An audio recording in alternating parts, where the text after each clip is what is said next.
সম্মানিত দর্শক বন্ধুরা, আমরা অনেকেই ১০-১২টা ভেড়া পালন করি বা ১৫-২০টা ভেড়া পালন করি। তো মনে করেন যে আমি ১০-১২টা ভেড়া পালন করি, তাহলে এক্ষেত্রে আমার কয়টা পাঠার প্রয়োজন হবে? আজকে আমরা এই বিষয়টা নিয়ে কথা বলবো যে ১০-১২টা ভেড়ার জন্য কয়টা পাঠা দরকার এবং পাঠাটা কেমন হওয়া উচিত। প্রিয় বন্ধুরা, ১০-১২টা ভেড়ার জন্য একটি পাঠা যথেষ্ট এবং পাঠাটি হতে হবে যথেষ্ট স্বাস্থ্যবান। আর স্বাস্থ্যবান বলতে মনে করেন যে ভালো মানের, কারণ পাঠা নির্বাচনের জন্য আপনাকে প্রথমে যে বিষয়টা মাথায় রাখতে হবে, আসলে আমার কোন জাতের ভেড়া। যদি আপনি আপনার খামারে দেশি ভেড়া রাখেন, তাহলে সেক্ষেত্রে আপনি ক্রস পাঠাগুলো নিতে পারেন। আর যদি খামার যদি ক্রস ভেড়া থাকে বা হাই ক্রস ভেড়া থাকে, সেক্ষেত্রে আপনারা হাই ক্রস পাঠা কিংবা অরিজিনাল কালো পাঠাগুলো নিতে পারেন। তো অবশ্যই এই বিষয়গুলো আপনাকে মাথায় রাখতে হবে। আর যেটা বললাম, ১০-১২টি ভেড়ির জন্য একটি প্রজননক্ষম পাঠা যথেষ্ট। একটি পাঠাকে ১০০ থেকে ২০০ বারের বেশি প্রজনন করা ঠিক নয়, কারণ এটা করলে সমস্যা হতে পারে। তো অবশ্যই এই বিষয়টা মাথায় রাখতে হবে এবং তার পাশাপাশি আন্তঃপ্রজনন এড়াতে সময়ে সময়ে নিজের পালের পাঠা বাদ দিয়ে অন্য পাল থেকে পাঠা আনতে হবে। অন্য পাল থেকে বলতে, যদি আপনার এলাকার আশেপাশে যদি কারো পাঠা থাকে, তাকে নিয়ে আসবেন, মানে অদল বদল করবেন আর কি, এটাই বলা হয়েছে। তারপরে আরেকটা বিষয়, ভেড়ির উপযুক্ত দৈহিক ওজন প্রাপ্ত না হওয়া পর্যন্ত পাল দেওয়া ঠিক নয়। অবশ্যই একটা ভেড়াকে যে বাচ্চা দিবে তাকে একটা প্রজননক্ষম, অর্থাৎ সে যে বাচ্চা ধারণ করতে পারবে সেই পরিমাণ তার এবিলিটি দরকার।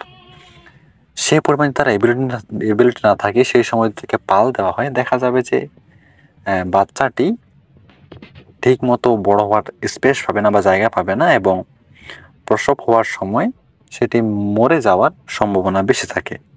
তো অবশ্যই এই বিষয়টা আপনাকে মাথায় রাখতে হবে। কম ওজনের ভেড়ি থেকে প্রাপ্ত বাচ্চার মৃত্যুর হার বেশি হয় এবং মা ভেড়ি হতে পরবর্তীতে ভালো সার্ভিস পাওয়া যায় না, যেটি বললাম।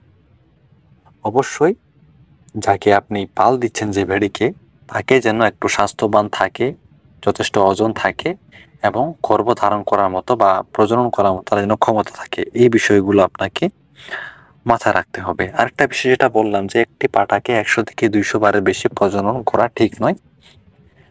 যেটা বললাম, অদল বদল করতে লাগবে, না করাটাই বেস্ট।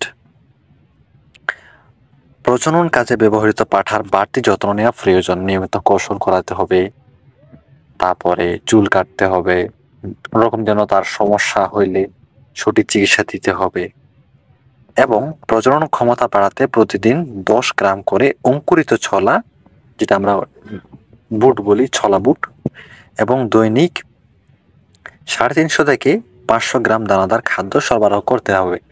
ঘাসের পাশাপাশি আপনি ব্রান বা চক্কর এগুলো মিশিয়ে খড়, হালকা ছলা বুট, লবণ, হালকা চিটা গুড়ের পানির ছিটা বা তরল গুড় হালকা মিশ্রিত করে সেটা দিয়ে দানাদার খাদ্য তৈরি করে ভেড়াকে সরবরাহ করতে পারেন। এক্ষেত্রে আপনার পাঠার স্বাস্থ্য ভালো থাকবে এবং তার যে প্রজনন ক্ষমতা সেটি বৃদ্ধি পাবে। বন্ধুরা, আশা করি বুঝতে পেরেছেন যে ১০-১২টি ভেড়ার জন্য একটি পাঠা যথেষ্ট এবং পাঠাটি অবশ্যই স্বাস্থ্যবান হতে হবে, প্রজননক্ষম হতে হবে এবং সুস্থ সবল হতে হবে। তাহলে আপনার খামারের যে ভেড়াগুলো প্রজননের জন্য তৈরি হচ্ছে, তারাও ভালো সার্ভিস পাবে। এটাই হচ্ছে বিষয়। প্রিয় বন্ধুরা, আজকে ভিডিও এখানে শেষ করছি। দেখা হচ্ছে নতুন ভিডিওতে নতুন বিষয় নিয়ে। ভালো থাকবেন, ধন্যবাদ।